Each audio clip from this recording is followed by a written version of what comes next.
Hello, and welcome to this session on closing the loop. This session was originally presented by Morgan Byrne, which is me, hi, and Sarah Dick, the co-chairs of the assessment committee during the December 2024 assessment bootcamp.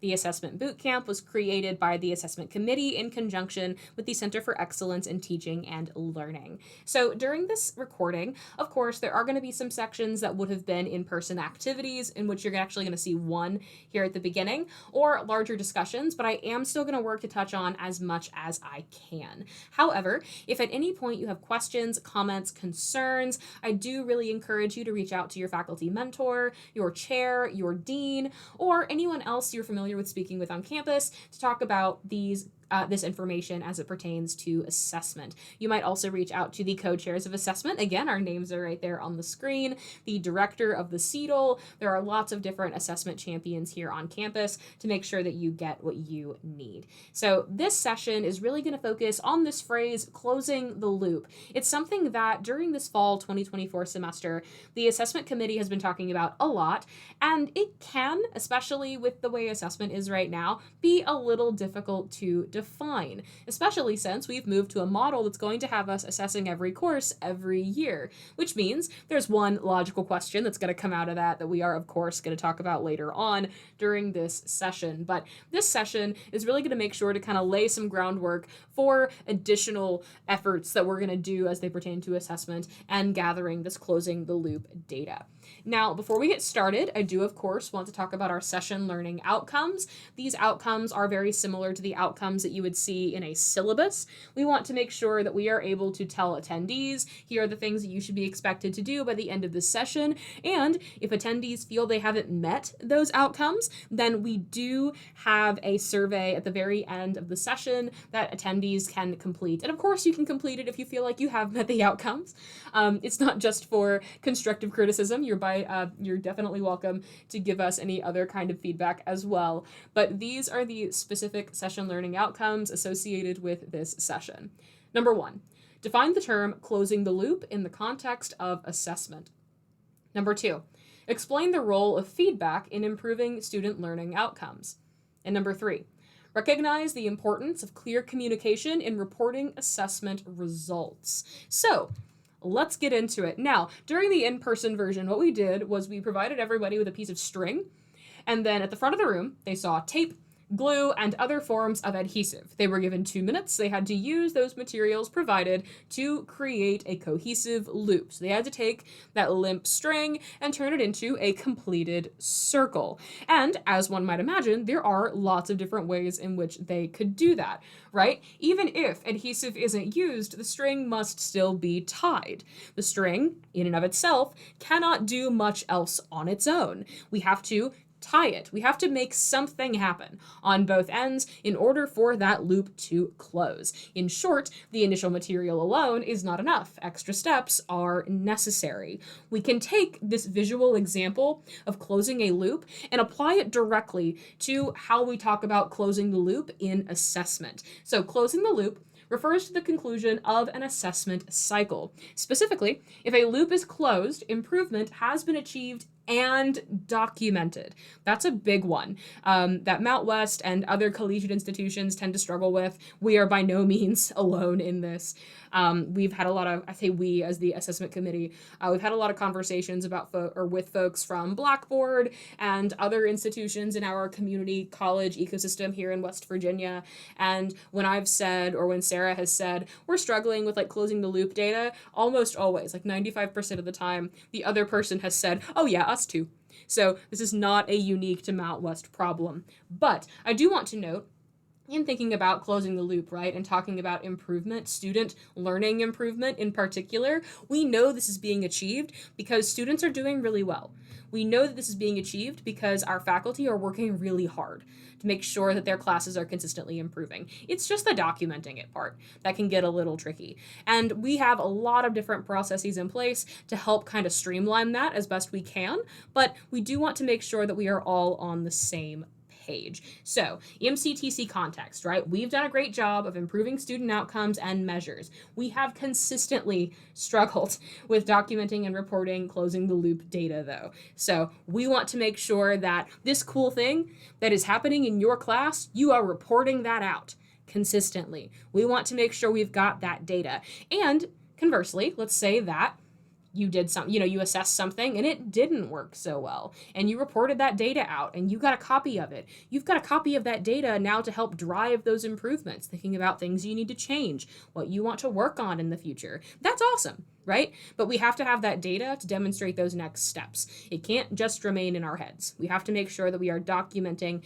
each individual step. And speaking of steps, we are going to go ahead and just talk about what this loop looks like. So we've got that visual of what a positive assessment loop would look like. We assess, we examine, we look at the data, right? Let's say that we are assessing with an annotated bibliography or an oral presentation.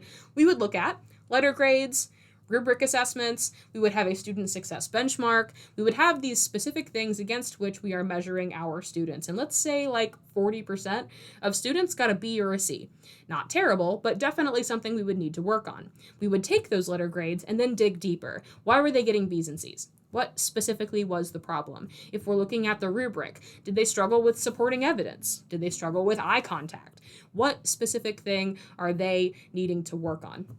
And in through that, we get that feedback, right? You'll get feedback from the assessment committee on your report once you provide that data. You get feedback from students from course evaluations, and using that information, you enhance your course, and then you apply it. The next time you teach that class, you apply all of those changes and improvements, or at the very least, you apply them as quickly as you can. I do definitely want to allow for the fact that there are some changes that happen at the program level that may require some money, and maybe you can't do that thing immediately.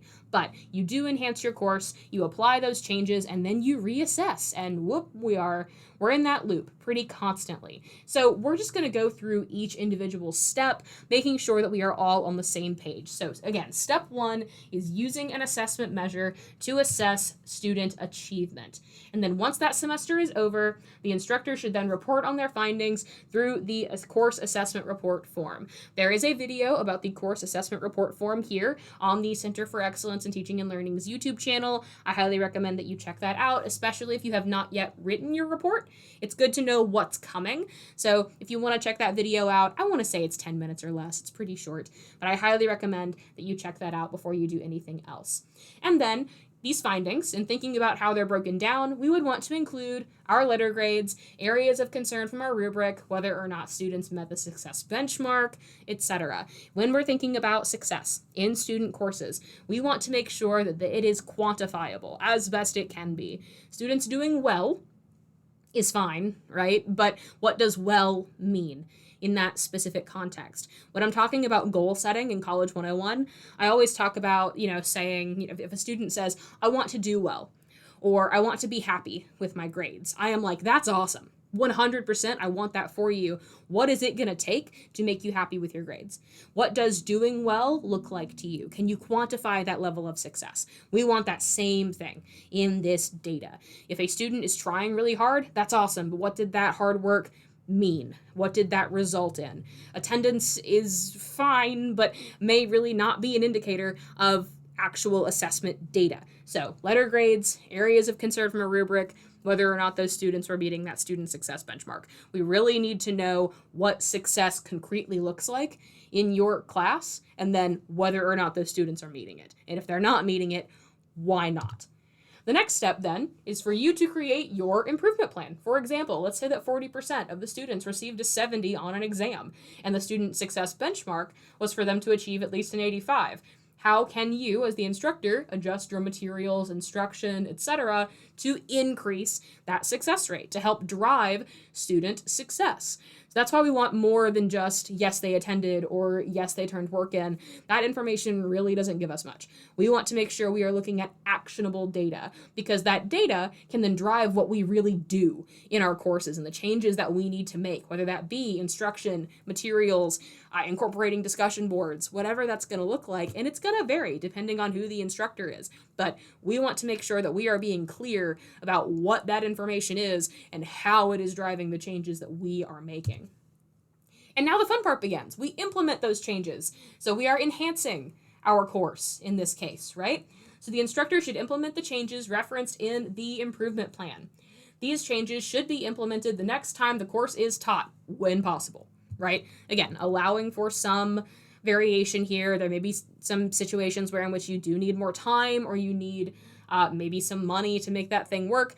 Totally understand. But you apply those changes as quickly as you can. And then we are right back to assessing, right? We have applied our changes, and when the course is next assessed, the instructor should focus on that same measure and those same outcomes. Like before, they will report that data from their assessment. So we're right back where we started, right? We're right back with that assignment, that same outcome or outcomes, looking at student success. If the data indicates that student learning has been improved, hoorah, the loop is closed. If the data indicates that there's still more work to be done, which is totally normal, especially right now, right? Technology is consistently changing. We're having a lot of conversations about artificial intelligence. Things are going to change a lot, right? If your assessment success loop does not close in that first rotation, that's okay. It's normal.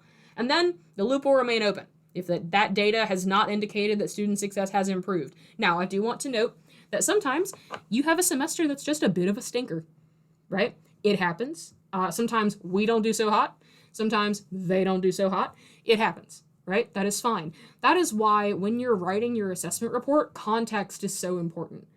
There are sections where you write about your measure, your data, and they are set in the Microsoft form. And I know this because the assessment committee worked on it and I made it. I hit the long answer button, right? You can say a lot if there was something just going wrong one semester. You can say that. That's important. Context matters. One thing that our former director of assessment talked about a lot, and she was very right in doing this, was that sometimes we really struggle with providing the narrative of the measure. So like, when did this happen? What was the course section like? Like how did all of this happen in the first place? What instruction did they have beforehand? Were there and you don't want to get into like personal issues with each individual course, right? You don't want to say, well, this one had an attendance problem and this one had this and that, and the other. We don't want that. But if this was just kind of a dud of a semester and there were things that were happening that were out of your control, maybe you had a good chunk of students that just didn't turn work in, you can say that. Do not say their names or any identifying information. But you can say that there were some things going on that were out of your control. And maybe that contributed to this loop just not closing yet. That's okay. You can assess it again. It's no big deal. But we do need to be consistently assessing, and that context, that narrative, is really, really important for driving a lot of this information. Now, again, we know that instructors are consistently improving their courses. However, these efforts need to be more thoroughly documented. So, based on previous assessment reports and during assessment bootcamp in December of 2024, faculty were given their reports back. I know it's a little late. I couldn't do anything about that. I just got them. But they were all divided into individual forms, each one for each instructor, so everyone has their forms back. So folks have an idea of things they've struggled with previously. And in thinking about these efforts needing to be more thoroughly documented, the assessment committee is taking necessary steps to make sure that we set dates for getting these reports back to everybody and providing comprehensive feedback and keeping a digital copy of that feedback and all of that information. So we have all of that. The assessment committee is definitely going to help. But in thinking about assessment and how we're driving all of this information, how are you going to demonstrate that you have improved student learning if you didn't report these specific data the last time you taught the class, right? How do we know that that loop is open? How do we know the loop is closed? If we don't have those improvements and then you explicitly referencing those improvements and how they enhance the class the next time you teach it. Right? We need that information. In order for that loop to close, we need to see the completed narrative. And a huge chunk of that is making sure that you get a copy of your assessment report forms, which is why we are making sure that you get them going forward. We're going to try to get them back to you as quickly as we can. I think for this round, we have it set that folks are going to get their reports back either by the end of January or the beginning of February, which is like 2, maybe 3 weeks after the semester starts, which is pretty early, I think. In keeping with the fact that we want to make sure folks have time to have a break in December and early January. But a huge chunk of this is making sure that faculty have access to their reports, because how can you reference what you said a year ago if you don't have it. Now, I do definitely advocate for keeping track of your assessment information. I personally keep all of mine in a Google Doc every time I write an assessment form. That way I've got them, even if I don't get the information back. So I recommend doing that. Have another place where you write your information and then copy and paste it into the Microsoft form whenever you turn in your course assessment form. However you want to do it is fine, but I highly recommend having your own copy just in case. But we will also be making sure that you have a copy so that when we ask you to explicitly connect your previous report to your current one, you will have a copy of it and you'll be able to better thoroughly elaborate on that narrative. Now, obviously, in the in-person section, we had a moment to kind of allow people to ask questions if they had them. I cannot have a one-on-one live dialogue with you. I wish I could, but I cannot. So this is another moment where I'm going to really advocate for talking with your faculty mentor, your chair, your dean, or one of the co-chairs of assessment, which may still be myself, Morgan Byrne, and Sarah Dick, and it may not be. This may be a couple years down the road, and maybe we have different chairs, but I do recommend seeking out one of the assessment champions on campus to really talk about this stuff and to help guide you through it, because there are a lot of people here who want to see you succeed, just like we do with students. Now, in thinking about closing the loop, right, how do we do that? There are a lot of different ways in which we can go about doing this, and they are going to be different depending on the instructor, the course, etc. But like creating a loop in a crafting session, there are lots of different things we can do. Ultimately, it depends on a couple different things, right? Number one, have you even opened a loop? If you are a new faculty and you've never turned in a course assessment report form, this is your first semester here, you're not closing anything yet. Your loop is just opening. No worries. So you may not even have a loop open yet. Number two, what type of assessment measure are you using? Number three, what conclusions were yielded based on the data? And then what are some things you've done previously that have improved student learning? So I've got some options in our how bubble over here, like rewriting your instructions. Maybe you're going to take the tilted education approach where you really rationalize and talk about at length the connection between the assignment and the learning outcomes and why this matters and why students are learning about it. Maybe you're doing the inverse of that and you are condensing a little bit. Really just depends on what you want to do. Maybe you are incorporating more discussion. You've been doing a lot of talking at the students. Maybe you want to have them talk back to you.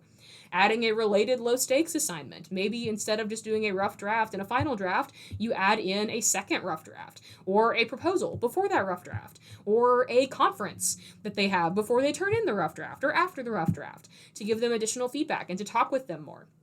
You could use a rubric. You could encourage peer-to-peer feedback in a workshop or a discussion board, or create new hands-on activities. It's always good to get students out of their seats as best they can. In my English 102 class, I have my students debate, but I give them little pom-poms that you can get at Michael's, like the little fluffy balls, and I let them throw them at each other. That helps a lot when you can get them out of their seats and really get them moving. So there are tons of different ways in which you can go about improving your loop, right? To go about closing it, thinking about improving that student learning. It really just depends on where you are and what it is your strengths are and what you want to do in those individual courses. There is no one cut and dry answer for how you improve your class because you know your class better than I do. Right? I could say that, I think you should incorporate discussion boards. And you might be like, Morgan, that's the dumbest thing I've ever heard. Which realistically more so sounds like something that I would say to somebody because I hate discussion boards. But I love in-person discussion. So really it depends on the instructor, on the course, on the section sometimes, and what your strengths are. It also may depend upon modality. How can you take that hands-on activity and improve it to make sure that it's incorporating not just the students that are there in the classroom, but also the folks who are zooming in.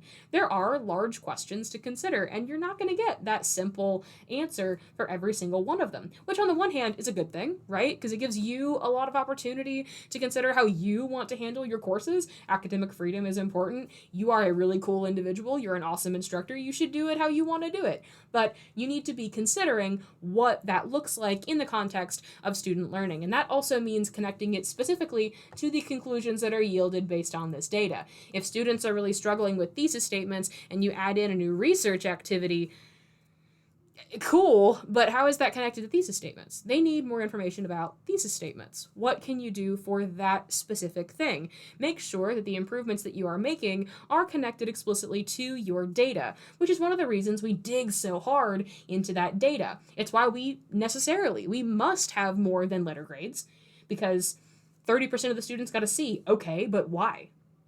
What's the issue? What questions were they struggling with? What part of the rubric were they struggling with?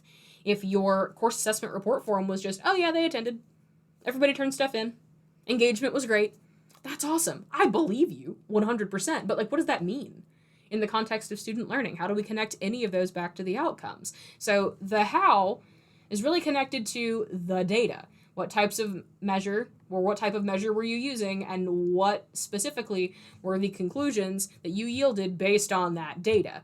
There could be really cool things that you want to do, but if they are not connected to the things that need to be explicitly improved, you're gonna have difficulty justifying that in your next assessment report form, because you need to be focusing on what the data indicates and less so on other improvements. That's not to say the other improvements can't happen, but it does mean that if the data says A and you decide you want to focus on D, sure, but we need to bring things back to A, at least at one point, right? We really need to address that core issue. Otherwise, let's say it's not fixed and you decide to address one other portion of the course, and then that other initial issue is just exacerbated by the time you come back to it. We really need to focus on what the data is saying and how we improve it based on that data. So let's look at a timeline of what this might look like. Let's say fall 2024. In English 102, students are struggling with writing argumentative thesis statements, and this information is reported in the fall 2024 course assessment report. All right. Well, in spring of 2024, an entire class period is then dedicated to argumentative thesis statements, discussing the nuances of argumentative language, writing strategies, and facilitating a peer-to-peer workshop. Awesome. And I want to note too, English 102 is a course that happens all the time. That is a fall, spring, and summer course. So yours, if you are assessing a course that only happens in fall, yours would be fall 2024, fall 2025, etc. So this one is just a course that happens all the time. So we have this issue, we dedicate an entire class period, so 50 minutes or an hour and 15 minutes to all of this information. And then in fall of 2025, so we assess the course every year, so we come back to that assessment again in fall, a year later. According to the fall 2025 course assessment report, students performed much better when it came to writing argumentative thesis statements. And then in spring of 2025, that same class, the instructor maintains changes from the previous semester while still considering new innovative ways to improve learning in this and other areas of the course. So when we're talking about improvements based on data, if the data says, hey, your thesis statements, bad, fix them. And of course, if we're looking at a lot of them struggling, that is a reflection on the instructor. So the instructor needs to fix that, right? So they then decide, hey, I'm going to dedicate an entire class period to this one thing and 3 different ways in which we're going to talk about it. And then I'm going to report on it again, and hey, it's working. That's awesome. And I am still considering how I'm going to continue to improve these going forward. That is what a closed loop would look like. We open it when we assess it. We look at our data. We decide how we're going to create an improvement plan based on that data. We implement those changes, we reassess, and if we've got documented success, loop is closed. Hoorah. That's our tape. That's our adhesive. That is what holds that loop together. Now, in thinking about faculty examples, we did have a question here for the folks who were gathered in person to ask, what changes have you implemented to improve student learning? Of course, it has not happened yet. This session is going to happen tomorrow, as of me recording this today. However, I do want you to consider what changes you have implemented personally to improve student learning and how those worked really well and how you might do a modified version of that based upon the data that you're going to be seeing in January and February. What has worked for you in the past, and what do you think would consider working for you going forward? Conversely, you might also consider things that are outside of your comfort zone. Maybe you've seen other faculty do some really interesting stuff with AI or with other elements of technology in the classroom, and you want to experiment with it. Maybe you take your break to learn a little bit more about ChatGPT. I don't know. It just kind of depends on what you want to do. But you do want to be considering changes that you've implemented previously and how they've affected student learning. So go ahead, pause the video for a second, and take some time to consider that question. All right, so let's talk about closing the loop and the assessment committee. So the following is from the recently approved administrative procedure for the assessment of student learning. For those unfamiliar, this was passed in September of 2024. Quote, to support faculty as they analyze their data, the assessment committee hosts review meetings with departments/programs twice a year to discuss areas of improvement. As a team, the department/program and assessment committee members chart their collective progress and discuss revisions for future assessment reports and improvements in student learning. So what does this mean? This means that when we talk about closing the loop, when we talk about documenting all of this information, it means that you are not going to be alone in these efforts. It is not going to be just on you to store all this data, interpret all this data, utilize all this data. Ultimately, the interpretation part does kind of come down to you in a lot of ways, right? If you are assessing something in an anatomy course, I have word degrees. I don't know what your content areas are, right? I can look at a breakdown of a rubric, or I can look at the breakdown of course or exam grades and things like that. But ultimately, you are going to be the one that kind of has to drive your improvement plan, because you know what you were doing in that course, you know what works and what doesn't, and what things they need more instruction on, or more time, or more hands-on activities with. So while there is definitely still some onus on the instructor to interpret data and provide that data, it does not mean that you are alone. You will definitely have members of the assessment committee there to assist you in providing feedback on your reports. We want to make sure that we are meeting twice a year with folks to provide feedback, to champion these assessment efforts. And this is going to go way beyond the assessment committee, too. There are a lot of other factors at work here, because we want to really create a culture of assessment here at Mount West Community and Technical College. And a big part of that is making sure that we have a team to provide assistance, as opposed to telling faculty, you need to do all of this, best of luck, right? Because obviously that wouldn't work. We know that won't work. And we want to make sure that we are consistently working together as a team. Now, let's ask some questions that have been brought up a couple different times throughout this semester. The first of which is that one I mentioned at the very beginning, right? Thinking about, well, if we are assessing every course every year, if we're doing that, does the loop ever actually close? Good question. Formally, not really. If we reach a state where, let's say you have a student, or students rather, you have a section, maybe every section of a course, and every student got a perfect score the whole semester, then maybe we could have a conversation about, hey, maybe things are perfect actually. But and I'm not trying to be a pessimist here. That's not going to happen. And that's okay, right? That's totally fine. We are assessing every year, one, because of our data issues, right? But also, two, if, hypothetically, let's say that you assess a course in fall of this year, fall 2024. And we know that this class is also happening in the spring and the fall, and it's happening all the time, right? But you're maybe assessing it on like a 4-year cycle, and maybe you assess it 1 year and then again in the 3rd year. What is happening in that 2nd year? Why is there no data on that 2nd year? And ostensibly, why are you waiting until that 3rd year to implement those changes? And if you weren't waiting until that 3rd year to implement those changes, let's say that you did implement them the next time you taught the course, we don't have data on how it went. That's a blank year. And in full transparency, we're already working with a blank year of data from last year.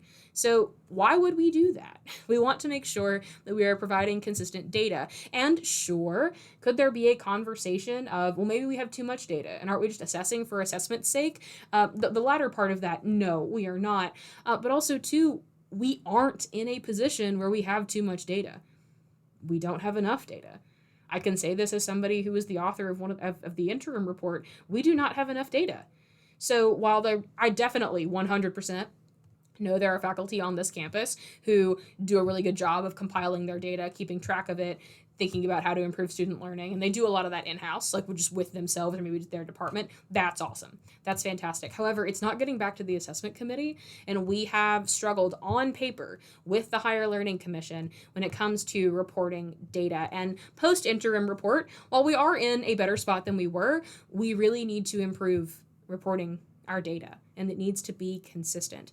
So we want to assess every year, not just because it's standard practice, a lot of institutions do it, but because we need to stop having these black spots.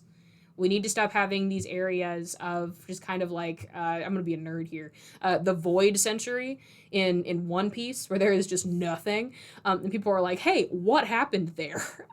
We need to not have that in terms of assessment. We need more than that. We need to know what was going on. That way we can document continuous improvements. If we only report on a course twice in a 4-year cycle, we only see improvements once, really, because we have the loop opening, and then we come back to it and we talk about improving it one time over the course of 4 years, and that's really not all that helpful. So yes, we are assessing all the time, and sure, the loop doesn't ever close, but I mean, really, realistically, academics is always changing. That loop's always going to stay open, because unless you're getting full 100% all the time from every single section, improvements can always be made. And I'm not saying everybody should be shooting for 100s all the time.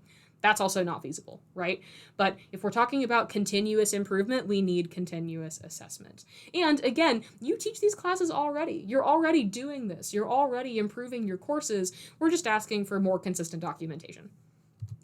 Another question we've been getting pretty consistently is, does this mean that we will get copies of our assessment reports going forward? Yeah, you will. 100%. I mentioned earlier that older copies of the assessment report forms are being given out during assessment bootcamp. I am looking right now at the folders with everyone's names on them. So yes, those are going to start being given back to faculty. We have set deadlines in the assessment committee meetings for me giving everybody on the committee the reports, for relaying the feedback through the form, and then getting them back to faculty. So yes, 100%. Although I do want to echo something that I mentioned earlier, and that is that I do recommend writing your report in Google Docs or Microsoft Word, wherever you do your writing, and saving it, and then putting it into Microsoft Forms, just because I think it's good to have your own copy of stuff. But we will be giving you a copy of your assessment form going forward. Now, in thinking about closing the loop as it relates to the Higher Learning Commission, which is our accrediting body, in order for us to continue to improve student learning and our standing with our accrediting body, consistent reporting of closing the loop data is absolutely crucial. I don't want to say that we're doing all of this just because HLC told us to. That's really not it, because we as an institution just kind of have consistently struggled with this.